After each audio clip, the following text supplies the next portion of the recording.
2028ಕ್ಕೆ ತುಮಕೂರಿನಿಂದ ಪರಮೇಶ್ವರ್ ಅವರು ಸ್ಪರ್ಧೆ ಮಾಡ್ತಾರಾ? ಹೀಗೊಂದು ಚರ್ಚೆ ನಡೀತಾ ಇದೆ. ಯಾವ ಕಾರಣಕ್ಕೆ ಈ ರೀತಿಯ ಚರ್ಚೆ ಅಂತ ಅಂದ್ರೆ ಸದ್ಯಕ್ಕೆ ತುಮಕೂರು ಸಿಟಿ ಮೇಲೆ ಪರಮೇಶ್ವರ್ ಅವರ ಕಣ್ಣು ಬಿದ್ದಿದೆ.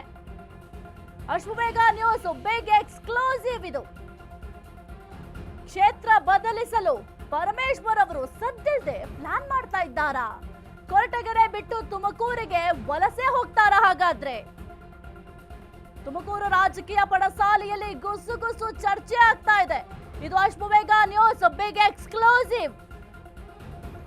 2028ಕ್ಕೆ ತುಮಕೂರಿನಿಂದ ಪರಮೇಶ್ವರ್ ಅವರು ಸ್ಪರ್ಧೆ ಮಾಡ್ತಾರಾ? ಹೀಗೊಂದು ಚರ್ಚೆ ರಾಜಕೀಯ ಪಡಸಾಲೆಯಲ್ಲಿ ಜೋರಾಗಿ ನಡೀತಾ ಇದೆ. ತುಮಕೂರು ಸಿಟಿ ಮೇಲೆ ಈಗ ಪರಮೇಶ್ವರ್ ಅವರ ಕಣ್ಣು ಬಿದ್ದಿದೆ. ಅಶ್ವವೇಗ ನ್ಯೂಸ್ ಬಿಗ್ ಎಕ್ಸ್ಕ್ಲೂಸಿವ್ ಇದು. ಕ್ಷೇತ್ರ ಬದಲಿಸಲು ಪರಂ ಸದ್ದಿಲ್ಲದೆ ಪ್ಲಾನ್ ಮಾಡ್ತಾ ಇದ್ದಾರಾ? ಕೊರಟಗೆರೆಯನ್ನ ಬಿಟ್ಟು ತುಮಕೂರಿಗೆ ವಲಸೆ ಹೋಗ್ತಾರಾ ಪರಮೇಶ್ವರ್ ಅವರು? ಹಾಗಾದ್ರೆ ತುಮಕೂರು ರಾಜಕೀಯ ಪಡಸಾಲೆಯಲ್ಲಿ ಗುಸುಗುಸು ಚರ್ಚೆಗಳಾಗ್ತಾ ಇದೆ. ಇದು ಅಶ್ವವೇಗ ನ್ಯೂಸ್ ಬೇಗ ಎಕ್ಸ್ಕ್ಲೂಸಿವ್ ಇದು. ಸದ್ಯಕ್ಕೆ 2028ಕ್ಕೆ ತುಮಕೂರಿನಿಂದ ಪರಂ ಅವರು ಸ್ಪರ್ಧೆ ಮಾಡ್ತಾರಾ? ಹೀಗೊಂದು ಪ್ರಶ್ನೆ ಅಂತೂ ಸದ್ಯಕ್ಕೆ ಮೂಡ್ತಾ ಇದೆ. ಯಾಕೆಂತಂದ್ರೆ ನರೇಗಾ ಯೋಜನೆಯಲ್ಲಿ ಮಹಾತ್ಮ ಗಾಂಧೀಜಿ ಹೆಸರನ್ನ ಕೈ ಬಿಟ್ಟಿರೋದಕ್ಕೆ ಇಡೀ ದೇಶದಲ್ಲಿ ಕಾಂಗ್ರೆಸ್ ವಿರೋಧಿಸ್ತಾ ಇದೆ. ಆದ್ರೆ ಇದರ ಬೆನ್ನಲ್ಲೇ ತುಮಕೂರಿನ ಮಹಾತ್ಮ ಗಾಂಧಿ ಒಳಾಂಗಣ ಕ್ರೀಡಾಂಗಣಕ್ಕೆ ಅದೇ ಕಾಂಗ್ರೆಸ್ ನಾಯಕ ಗೃಹ ಸಚಿವ ಜಿ ಪರಮೇಶ್ವರ್ ಅವರ ಹೆಸರನ್ನ ನಾಮಕರಣ ಮಾಡಿರುವುದು ಈಗ ವಿವಾದದ ಸ್ವರೂಪವನ್ನು ಕೂಡ ಪಡ್ಕೊಂಡಿದೆ.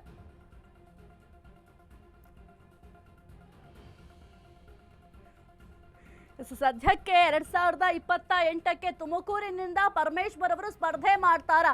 ಹೀಗೊಂದು ಪ್ರಶ್ನೆ ಅಂತೂ ಸದ್ಯಕ್ಕೆ ಮೂಡ್ತಾ ಇದೆ. ಇಂಡೋರ್ ಸ್ಟೇಡಿಯಂಗೆ ಪರಮೇಶ್ವರ್ ಅವರ ಹೆಸರನ್ನ ಸದ್ಯಕ್ಕೆ ನಾಮಕರಣ ಕೂಡ ಮಾಡಲಾಗಿದೆ. ತುಮಕೂರು ಸಿಟಿ ಅಸೆಂಬ್ಲಿ ಸದ್ಯಕ್ಕೆ ಬಹಳ ಕುತೂಹಲಕ್ಕೆ ಕಾರಣ ಆಗಿರೋದು ಏನು ಅಂತಂದ್ರೆ ಕೊರಟಗೆರೆ ಕ್ಷೇತ್ರವನ್ನ ಬಿಟ್ಟು ತುಮಕೂರಿಗೆ ಈಗ ಹೋಗ್ತಾರಾ ಎಂಬ ಪ್ರಶ್ನೆ ಕೂಡ ಸದ್ಯಕ್ಕೆ ಮೂಡ್ತಾ ಇದೆ. ಇನ್ನು ತುಮಕೂರು ಜಿಲ್ಲೆಯ ಏಕೈಕ ಜಿಲ್ಲಾ ಮಟ್ಟದ ಕ್ರೀಡಾಂಗಣ ಅಂದ್ರೆ ಅದು ಮಹಾತ್ಮ ಗಾಂಧಿ ಕ್ರೀಡಾಂಗಣ.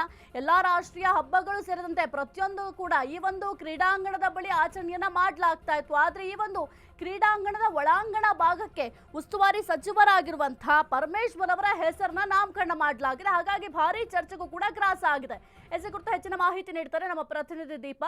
ಸದ್ಯಕ್ಕೆ ಇಷ್ಟು ದಿನ ಪರಮೇಶ್ವರ್ ಅವರು ಕೊರಟಗೆರೆ ಕ್ಷೇತ್ರದಿಂದ ಸ್ಪರ್ಧೆಯನ್ನ ಮಾಡ್ತಾ ಇದ್ದು ಜೊತೆಗೆ ಗೆಲುವನ್ನು ಕೂಡ ಸಾಧಿಸಿದ್ದಾರೆ.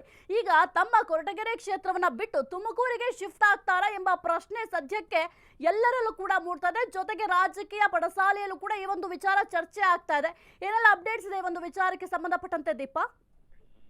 ಪರಮೇಶ್ವರ್ ಅವರು ಕ್ಷೇತ್ರ ಬದಲಾವಣೆ ಮಾಡ್ತಾರ ಅನ್ನುವಂತಹ ಪ್ರಶ್ನೆಯನ್ನ ಮೂಡಿಸಿದೆ.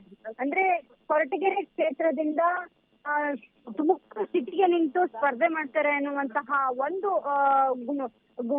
ಗುಮಾನಿ ರಾಜಕೀಯ ವಲಯದಲ್ಲಿ ಅದರಲ್ಲೂ ತುಮಕೂರು ಭಾಗದಲ್ಲಿ ಶುರುವಾಗಿರುವಂತಹದ್ದು. ಅದಕ್ಕೊಂದಿಷ್ಟು ಕಾರಣವೂ ಕೂಡ ಇರಬಹುದು. ಹಿಂದೆ ಅವರು ಸೋತ ಕ್ಷೇತ್ರದ ವಿಚಾರ ಆಗಿರಬಹುದು, ಈಗಿರುವಂತಹ ಅಲ್ಲಿ ಬದಲಾದ ಪರಿಸ್ಥಿತಿಗಳು ಅಂದ್ರೆ ರಾಜಕೀಯ ಪರಿಸ್ಥಿತಿಗಳು ಎಲ್ಲವೂ ಕೂಡ ಅವರನ್ನ ಕ್ಷೇತ್ರ ಬದಲಾವಣೆ ಮಾಡ್ತಾರೆ ಅನ್ನುವಂತಹದ್ದಿದೆ. ಆದ್ರೆ ಅದು ಯಾವುದಕ್ಕೂ ಕೂಡ ಸ್ಪಷ್ಟತೆ ಇಲ್ಲ. ಆದ್ರೆ ಪರಮೇಶ್ವರ್ ಅವರ ನಿಲುವು ಏನು ಅನ್ನುವಂತಹದ್ದು ಕೂಡ ಮುಖ್ಯವಾಗುತ್ತೆ. ಇನ್ನು 2 ವರ್ಷದಲ್ಲಿ ಯಾವ ರೀತಿಯಾದಂತಹ ಪೂರಕವಾದ ವಾತಾವರಣ ಅವರಿಗೆ ಇರುತ್ತೆ ಅನ್ನುವಂತಹದ್ದು ಕೂಡ ಇಲ್ಲಿ ಮುಖ್ಯವಾಗುತ್ತೆ. ಹಾಗಾಗಿ ಕಾದು ನೋಡ್ಬೇಕಾಗತ್ತೆ ಸಾಹಿತ್ಯ. ಓಕೆ, ಈಗ ದೀಪ ಈ ಒಂದು ಸಂದರ್ಭದಲ್ಲಿ ಏಕಾಏಕಿ ಒಂದು ಒಳಾಂಗಣ ಕ್ರೀಡಾಂಗಣದ ನೇಮನ್ನ ಚೇಂಜ್ ಮಾಡೋದು ಎಷ್ಟು ಸರಿ ಅಂತ? ಯಾಕೆಂತಂದ್ರೆ 60 ಕೋಟಿ ವೆಚ್ಚದಲ್ಲಿ ಅಂತಾರಾಷ್ಟ್ರೀಯ ಮಟ್ಟಕ್ಕೆ ಈ ಒಂದು ಸ್ಟೇಡಿಯಂನ ಮರು ನಿರ್ಮಾಣ ಮಾಡಲಾಗಿದೆ. ಈ ಒಂದು ಸಂದರ್ಭದಲ್ಲಿ ಎಷ್ಟು ಸೂಕ್ತ ಇದು?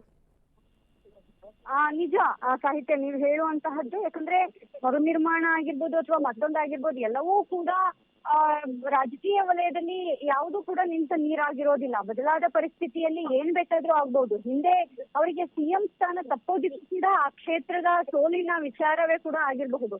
ಆದ್ರೆ ಮುಂಬರುವಂತಹ 2 ವರ್ಷಗಳಲ್ಲಿ ಯಾವ ರೀತಿಯಾಗಿರುತ್ತೆ ಎನ್ನುವಂತಹದ್ದು ಕೂಡ ಇಲ್ಲಿ ಮುಖ್ಯವಾಗುತ್ತೆ ಸಾಹಿತ್ಯ. ಓಕೆ, ಥ್ಯಾಂಕ್ ಯು ದೀಪ ನಿಮ್ಮೆಲ್ಲ ಮಾಹಿತಿಗಾಗಿ.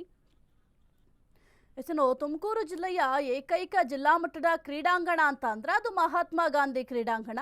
ಎಲ್ಲ ರಾಷ್ಟ್ರೀಯ ಹಬ್ಬಗಳು ಕೂಡ ಸೇರಿದಂತೆ ಪ್ರಮುಖ ಕಾರ್ಯಕ್ರಮ ಎಲ್ಲವೂ ಕೂಡ ನಡೀತಾ ಇರೋದು ಈ ಒಂದು ಕ್ರೀಡಾಂಗಣದಲ್ಲೇ. ಕೇಂದ್ರ ಸರ್ಕಾರ ಸ್ಮಾರ್ಟ್ ಸಿಟಿ ಯೋಜನೆ ಅಡಿಯಲ್ಲಿ ಸುಮಾರು 60 ಕೋಟಿ ರೂಪಾಯಿ ವೆಚ್ಚದಲ್ಲಿ ಇದನ್ನು ಅಂತಾರಾಷ್ಟ್ರೀಯ ಮಟ್ಟಕ್ಕೆ ಮರು ನಿರ್ಮಾಣ ಕೂಡ ಮಾಡುತ್ತೆ. ಇಲ್ಲಿನ ಒಳಾಂಗಣ ಕ್ರೀಡಾಂಗಣಕ್ಕೆ ಪ್ರತ್ಯೇಕವಾದ ನಾಮಫಲಕ ಇಲ್ಲದೇ ಇದ್ರೂ ಕೂಡ ಅದನ್ನ ಯೂಶಲಿ ಎಲ್ಲರೂ ಕೂಡ ಮಹಾತ್ಮ ಗಾಂಧಿ ಒಳಾಂಗಣ ಕ್ರೀಡಾಂಗಣ ಅಂತಲೇ ಅಧಿಕೃತವಾಗಿ ಎಲ್ಲರೂ ಕೂಡ ಕರೀತಾ ಇದ್ದುದು. ಅದೇ ರೀತಿ ಈ ನಡುವೆ ಕಳೆದ 3 ದಿನದ ಹಿಂದೆ ಏಕಾಏಕಿಯಾಗಿ ಒಂದು ಒಳಾಂಗಣ ಕ್ರೀಡಾಂಗಣಕ್ಕೆ ಗೃಹ ಸಚಿವರಾಗಿರುವಂತಹ ಜೊತೆಗೆ ಉಸ್ತುವಾರಿ ಸಚಿವರು ಕೂಡ ಆಗಿರುವಂತಹ ಜಿ ಪರಮೇಶ್ವರ್ ಅವರ ಹೆಸರಿನ ನಾಮಫಲಕವನ್ನ ಹಾಕಲಾಗಿದೆ.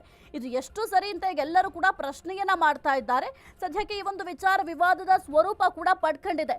ಮುಖ್ಯವಾಗಿ ಈಗ ಮಹಾತ್ಮ ಗಾಂಧೀಜಿಯವರ ಹೆಸರನ್ನ ಕೈ ಬಿಡ್ತೀರಾ ಅಂತ ಅಂದ್ರೆ ಎಷ್ಟು ಸರಿ?